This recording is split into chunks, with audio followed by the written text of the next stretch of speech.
Sementara pemirsa, di Propam Polri menetapkan pelanggaran berat dan sedang bagi 7 personel Brimob dalam kasus meninggalnya pengemudi ojek online Afan Kurniawan. 2 personel Brimob melakukan pelanggaran berat, sementara 5 personel Brimob lainnya dikenakan pelanggaran sedang.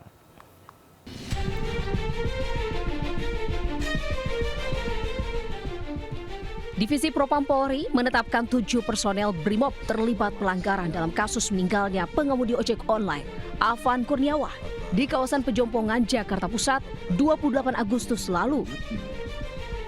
Keputusan ini diambil setelah pemeriksaan sementara terhadap para personel usai insiden meninggalnya Afan Kurniawan saat ricu unjuk rasa di sekitar gedung DPR RI.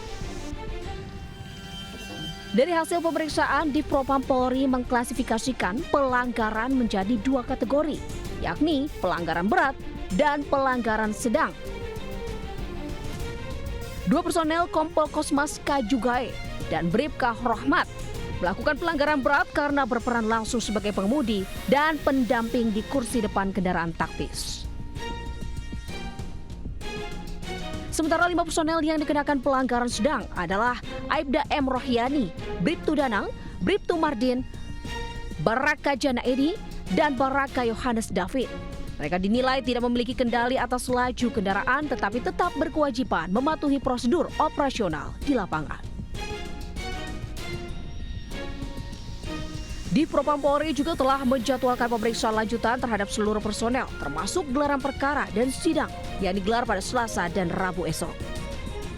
Polri membuka akses bagi Kompolnas dan Komnas HAM memantau jalannya proses pemeriksaan sebagai bentuk akuntabilitas Polri kepada publik. Tim Liputan Ayus melaporkan.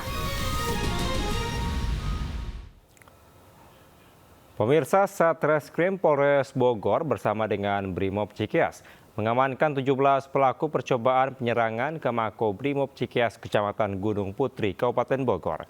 4 orang aktor sebagai provokator diantaranya ditetapkan sebagai tersangka.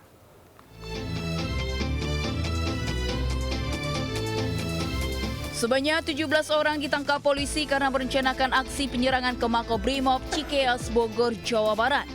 Selain mengamankan para pelaku, polisi juga menyita sejumlah barang bukti berupa 2 buah pisau, 1 liter bahan bakar Pertalite, 3 buah handphone, beserta pesan berantai yang menyebar ajakan ujaran kebencian pada institusi Polri. 4 orang yang diduga menjadi otak pelaku kini ditahan di Polres Bogor. Mereka dijerat dengan pasal berlapis tentang ujaran kebencian dengan ancaman hukuman 10 tahun penjara. Dari Bogor, Jawa Barat, Wildan Hidayat, iNews melaporkan. Ya, pemirsa, Direktorat Reserse Kriminal Umum dan juga Laboratorium Forensik Polda Sulsel melakukan olah TKP di kantor DPRD Kota Makassar pasca dibakar oleh sejumlah oknum yang tidak bertanggung jawab. Kapolda Sulsel menegaskan akan segera menetapkan calon tersangka yang terlibat dalam aksi pembakaran ini.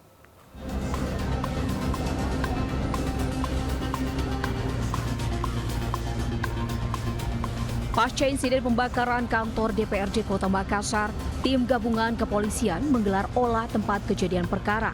Petugas telah mendata kerusakan yang terjadi termasuk sejumlah kendaraan dinas dan pribadi yang ikut terbakar di halaman kantor.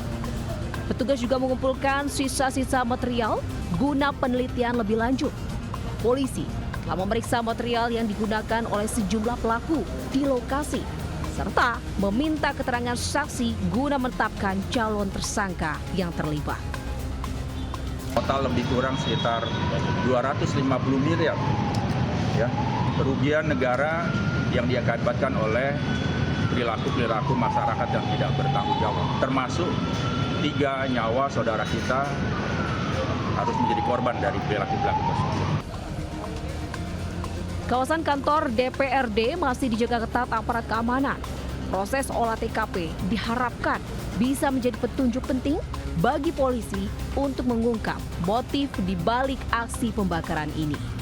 Dari Makassar, Sulawesi Selatan, Yol Yosfit melaporkan.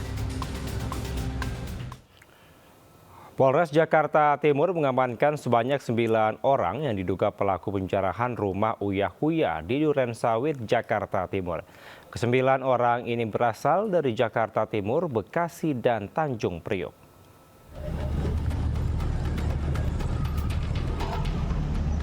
Aparat Polres Jakarta Timur mengamankan 9 orang yang diduga sebagai pelaku penjarahan rumah artis sekaligus politisi PAN Uya Kuya.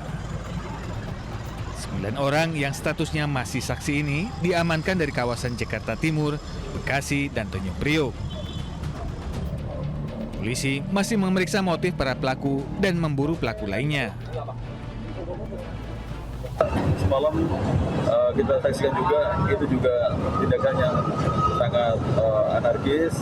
Tentunya sudah kita pisahkan antara warga dengan adanya kelompok massa yang tentunya sudah kita lakukan himbauan, namun mereka melakukan perlawanan dan kita lakukan pendorongan dan kita amankan saat ini ada 9 orang masih dalam pendalaman. Masa sendiri datang dari mana sih, Pak?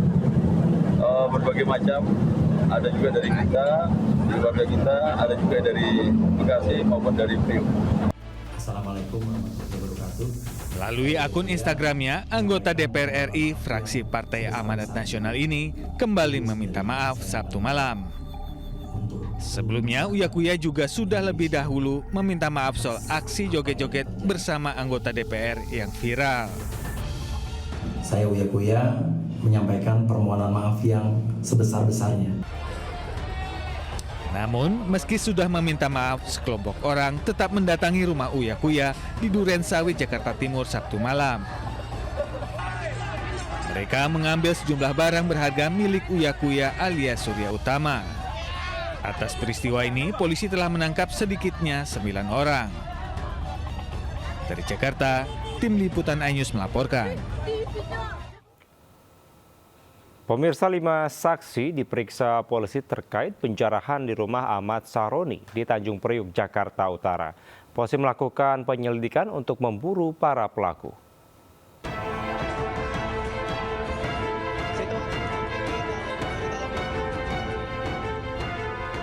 Sabtu kemarin, sekelompok orang tak dikenal mendatangi rumah Ahmad Saroni yang berada di Jalan Swasembada Timur, Kebon Bawang, Tanjung Priok, Jakarta Utara.